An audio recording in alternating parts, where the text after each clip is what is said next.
Na endlich! Dachtest, du kommst rechtzeitig, dabei ist alles viel zu spät, Aceheart. Du entgehst deiner Strafe nicht, Rottweiler. Oh, Ace, wie bin ich untröstlich, das Leben eines so würdigen Gegners auslöschen zu müssen. Ich werde es verkraften. Auf Wiedersehen, Herr Hart!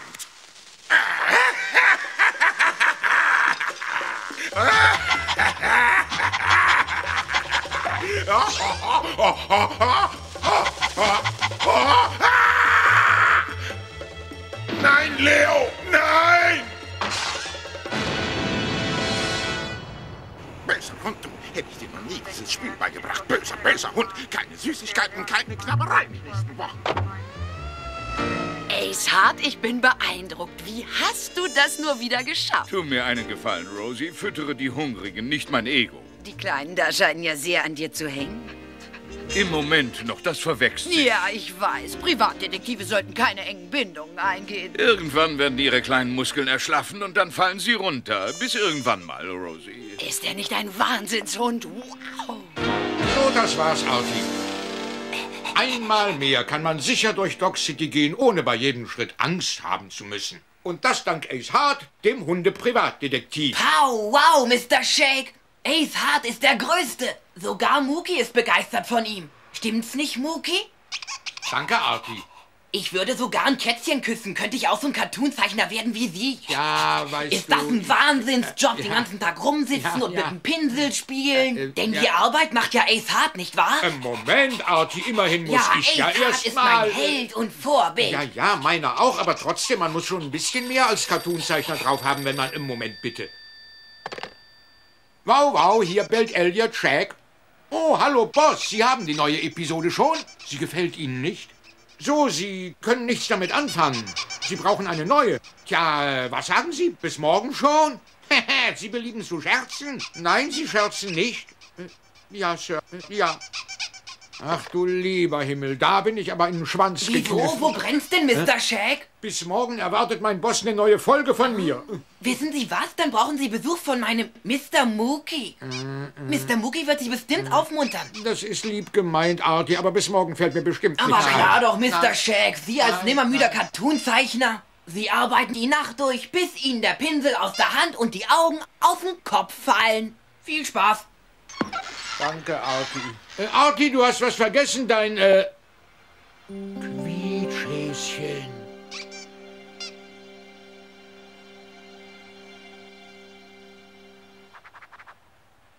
Der Fall der verschwundenen Quietschtiere. Das hat was, Elliot. Ich meine auch, Ace. Stimmt doch, Mookie. Ja, dann mal ran an den Bleistift.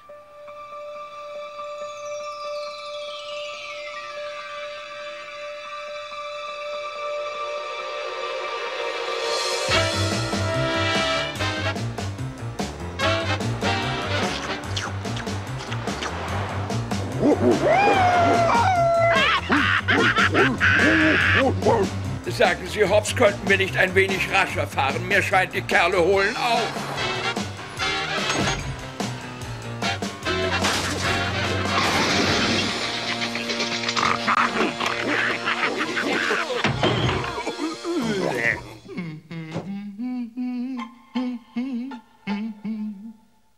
Na, was für ein liebes kleines Häschen habe ich da. Na, was sagen wir denn, um den Panzerschrank zu öffnen? Hm? Und rein mit ihr, der kostbaren Maltesermaus.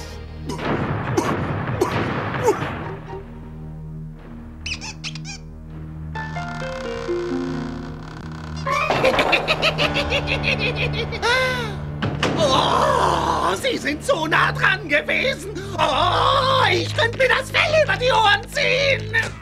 Jasmann, das mache ich schon irgendwann, mein lieber Kleiner. Was denn ihr schon wieder? Wie habt ihr Dummköpfe die Sicherheitsabsperrung überwinden können? 4 Halunken wünschen Sie zu sprechen, Sir.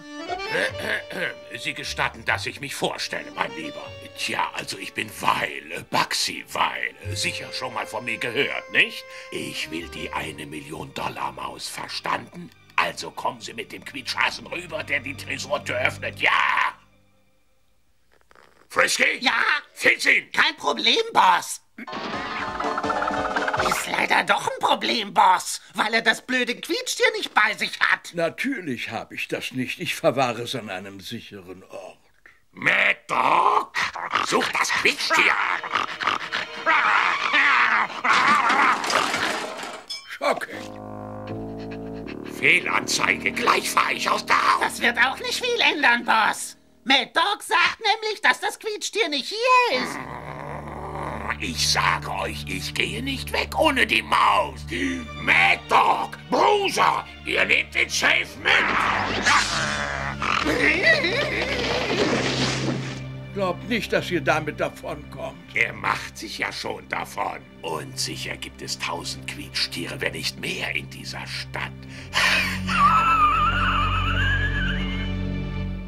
Stadt leidet unter einer Welle von Quietschtierrauben. Na, gute Nacht. Wenn Sie nichts mehr zum drauf rumkauen haben, werden die Hunde die halbe Stadt anknabbern. So ist es doch. Ich weiß das. Ich bin schließlich Ace Hart, Hundeprivatdetektiv. Das sind die schönsten Momente seines Lebens, die ein Hund mit seinem Quietschtier verbringt. Eine innigere Beziehung gibt's gar nicht. Na, wie geht's meinem kleinen Quickie-Quacki? Mag mein kleines Entchen Daddy noch? Aber natürlich. Da klopfte es plötzlich an der Tür. Das war der Moment, den ich niemals vergessen werde. Der Augenblick, in dem sie in mein Leben trat. Mein Quietschtier, man hat mir mein Quietschtier gestohlen. Ich will mein Quietschtier. Alter, stopp mal, ja? Ich will sofort. Elliot, das ist nun wirklich nicht das, was ich mir vorgestellt habe. Ach ja? Was hattest du dir denn vorgestellt? Ja, könnte sie nicht ein bisschen größer sein? Und dünner? Hübscher? Und freundlicher? Mein Quietschtier ist mir heute gestohlen worden. Küsse mich. So, was wünscht sich jeder Detektiv als Klientin? Warum geht's nicht weiter? Mir ist eben eingefallen, dass wir diese wunderhübschen Hundedamen doch schon sehr oft gehabt Ach haben. schon, aber nicht mit dieser Lippenstiftfarbe. Oh, ich hab's. Wir machen aus ihr eine manische Masseuse. Oh ja, das ist schon viel besser. Oder einen fallschirmspringenden Sumo-Ringer. Oh, ich hasse es, wenn Leute unangemeldet vorbeikommen. Nein, ich setz noch mal Eddie den Zeitungsjungen ein. Hallo Ace, was machen Sie da unten? Ich mochte diese Rotznase von einem Zeitungsjungen. Na, wo brennt's, Eddie? Oh, diese dreckigen, hinterhältigen Verbrecher, Sie haben mir mein Quietschtier geklaut. Ach, sieh mich an. Ich würde doch niemals wegen so einem kleinen Stückchen Gummi durchdrehen.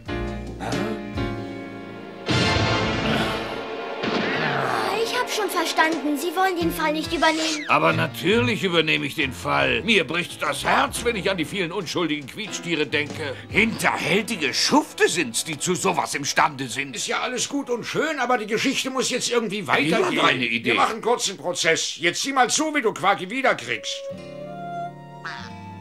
Wisst ihr, Jungs, ich war eigentlich immer davon überzeugt, wir 4 seien ein echtes Team. So wie beim Baseball. Ihr seid die Spieler und ich bin der Captain. Ein Captain, der ganz wild darauf ist, zu gewinnen. Und der böse wird, wenn er verliert. Wie vielen Gegnern haben wir schon gegenübergestanden und haben sie besiegt. Auch wenn wir dafür oft ackern mussten, wie mit dem schweren Safe da. Wir haben sämtliche Quietschtiere in der Stadt gestohlen, um so ans Ziel zu kommen. Und was haben wir damit erreicht? Gar nichts, weil ich mich auf euch, meine Spieler, verlassen habe. Das hätte ich besser gelassen! McDog hat was verkleckert. Aber was sollen wir denn machen, Boss? Ich meine, was können wir dafür, wenn keines der Quietschtiere den Quietschlaut macht, der den Safe öffnet? Ihr werdet so lange danach suchen, bis ihr das Richtige gefunden habt. Ist schon so gut wie erledigt, Boss. Wir finden ihn schon. Keine Angst. Angst? Bugsy Weil hat vor gar nichts Angst. Vor nichts und niemandem, verstanden? Vor niemandem. Hallo, Bugsy! Da kommt Kitty. Tut so, als ob ihr beschäftigt seid. Immer noch keine Maus, Ach, noch nicht so direkt, mein Schatz. Also ich muss schon sagen, wenn ich nicht bald meine Krallen in diese Maltesermaus schlagen kann, werde ich wahnsinnig. Fräulein, Sie und dieses Gesindel hier, ihr werdet's nie schaffen, meinen Safe zu öffnen. Jetzt hör mal gut zu, Hamsterbacke. Bugsy wird mir nicht nur diese Maus besorgen und mir so den Luxus bieten, den ich gewohnt bin. Und mit diesen Lagerbeständen wird er auch den Markt für Quietschtiere beherrschen. Wer sagt, dass Verbrechen sich nicht lohnt? Ich nicht. Ich schon gar nicht. Ich verstehe das alles nicht. Das war eine rein rhetorische Frage. Ein dreifaches Hurra dem Verbrechen und der sinnlosen Gewalt! Hip, hip, hurra! Hip, hip.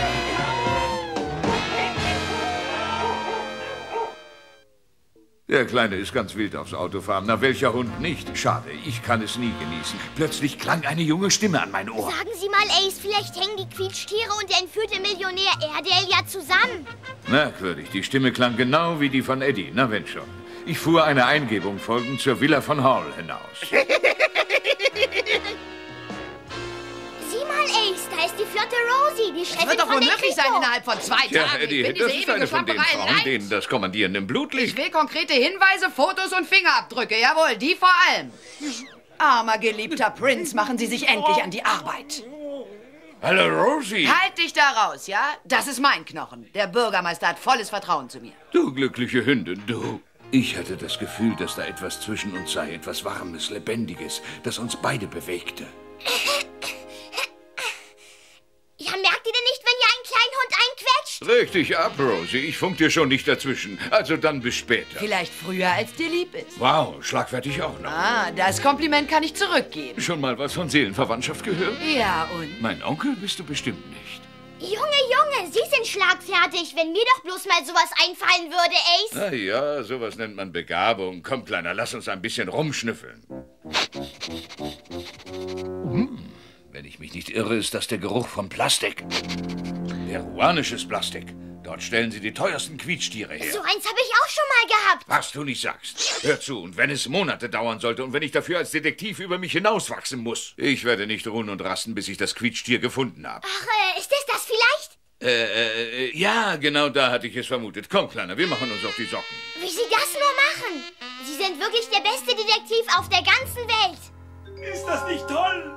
Mr. Hart hat ein süßes kleines Häschen gefunden. Das ist doch unser Häschen, du klopfst du. Na, warte, bis wir das Bugsy erzählen. Das haut ihn glatt um. Es war sonnenklar. Der hinter den Quietschtierverbrechen steckte, würde sich an meinen Schwanz heften. Wusste ich doch, wie sie danach suchten. Also gab ich das Häschen Eddie, der es in Sicherheit bringen sollte. Ich war hundemüde und wollte mir eine Mütze Schlaf gönnen. Leider sah es aus, als würde ich mir nicht aussuchen können, wann und wo ich mein Schläfchen machte. Na, kommt dir das bekannt vor, Hart? Es war Quacks, mein Quietschtier. Das sehe ich zum ersten Mal, Bugsy. Wer weiß, vielleicht werden wir uns ja einig, Hart. Ich will endlich diesen verwünschten Quietschhasen. Da bist du nicht der Einzige. Hast du nicht gehört, dass hier ein großer Mangel an Quietschtieren herrscht? Er scheint's nicht zu wissen. Vielleicht könnt ihr es ihm ja verklickern. Leute! Mir reicht's, auch wenn das mir mehr wehtut als dir. Danke für dein Mitgefühl. Was heißt hier Mitgefühl? Ich habe einen schlimmen Tennisarm, den ich längst in der Schlinge tragen müsste. Böser Hund. Böser? Ja, besorg sie. Mach ihn fertig. Oh, diese Freude. Ich gerate in Ekstase. Böser Hund. Das wird dich lehren, deine feuchte Nase in meine Angelegenheiten zu stecken. So, Boss. Ich habe ihm eine 4-Sterne-Filzung verpasst. Man muss zugeben, er versteht sein Geschäft. Bugsy! Langsam werde ich nun wirklich ungeduldig. Wir werden den Safe schon irgendwie aufquietschen, mein Täubchen. Jawohl, und wenn ich dabei draufgehen muss.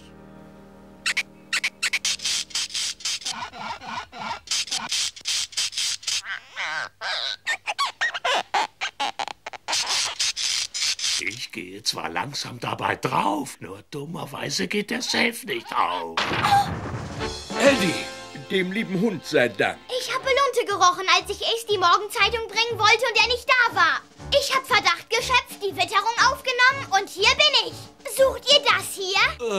Törichter Hund, damit hast du es ihnen ja direkt in die Hände gespielt.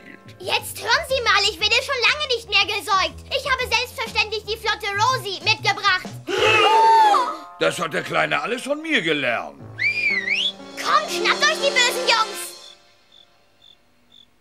Ich weiß genau, Rosie hat gesagt Labradorstraße 760. Nein, nicht Labrador, es war Commodore. Hier ist doch Sycamore-Straße 750, nicht wahr? Schnappt ihn.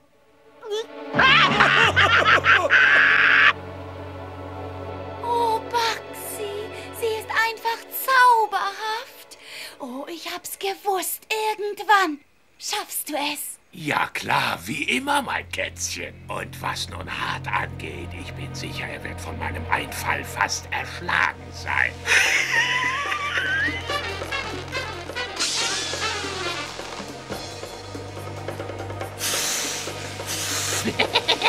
Eine heiße Sache. Sayonara, Schnüffler. Hasta la vista. Adieu, da habe ich uns was Schönes eingebrockt, was? Ach, noch ist nicht aller Tage Abend. Aber zappenduster wird's gleich. Sagen wir mal, es gibt jemanden, der mich beobachtet. Der Safe wird sich nicht vom Fleck rühren, wirst sehen. Sagen wir, außer nach unten. Elliot! Jetzt spann mich nicht auf die Folter, Elliot. Was hast du dir für mich ausgedacht? Ja, ich weiß es noch nicht. Was heißt, Ace? du weißt es noch nicht? Ja, ich bin so mitgegangen, dass ich den Safe aus Versehen fallen gelassen habe. Ich habe euch ganz schön in die Bredouille gebracht. Du meinst wohl auf den Hundefriedhof. Hundefriedhof, das muss ich mir merken. Elliot, jetzt denk endlich nach. Versetz dich in meine Situation. In den Hintern treten müsste ich. Das ist es, Ace. Nimm deinen Schuh und schleudere ihn gegen die Winde. Für wen hältst du mich? Für Houdini? Den Entfesselungskünstler? Na, du wirst doch wohl so eine lächerliche Fessel loswerden, Ace.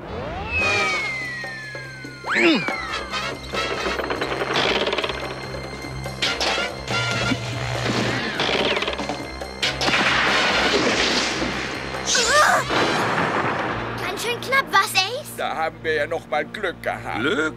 Glück war für Ace Hart schon immer ein Fremdwort. Wunder vielleicht oder Geschenk des Himmels trifft's besser. Den wird's ganz bestimmt zerbröselt haben, denke ich. Was ist denn hier so komisch? Ist das eine private Party oder darf hier jeder Wauwau rein? Hart. Aber du, wir haben doch das Seil durchtrennt. Wie kommst du plötzlich wieder her? Ja, es gibt eben doch noch sowas wie Gerechtigkeit. Der Safe sauste zwar auf uns runter, aber du wirst den Kopf dafür hinhalten müssen. Und diesmal habe ich Verstärkung mitgebracht. Da sind sie ja, unsere Quietschtiere. Na endlich. War es nicht Shakespeare, der das geschrieben hat? Oh, wie verstricken wir uns in den eigenen Netzen, wenn wir die anderen in den Abgrund hetzen.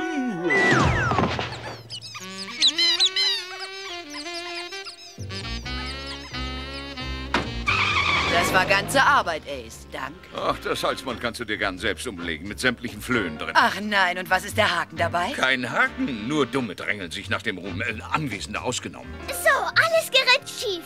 Sämtliche Quietschtiere sind wieder bei ihren Besitzern. Bis auf das eine hier. Komisch, ich habe meins und du hast deins auch. Wem könnte das hier wohl gehören, Ace? Ich habe keine Ahnung, aber bevor du es wegschmeißt, könnte ich es ja mit nach Hause nehmen. Schönen Abend noch, Rosie. Ja, was zum... Ist ja ein Ding. Und das, wo sie so viel für die Stadt getan haben. Das ist wirklich eine Sauerei. Und wo ist die Polizei, wenn man sie braucht, hä? Ich schwör's dir, es war Labradorstraße 760. Nein, nicht Labrador, Commodore. Na komm, ich bring dich heim.